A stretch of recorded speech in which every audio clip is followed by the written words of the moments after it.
Hey y'all, Rodney over with Doran here. Today I'm going to show y'all how to factory reset Doran's 360 monitor.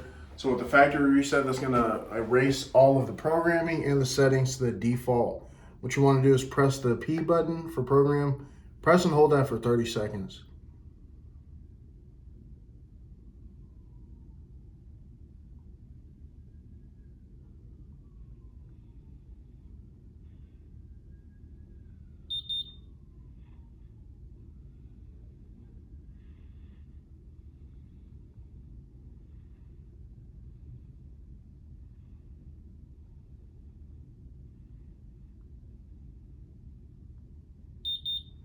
Then you see NSP, that stands for No Sensors Program. So as you can see, no sensors are on the monitor.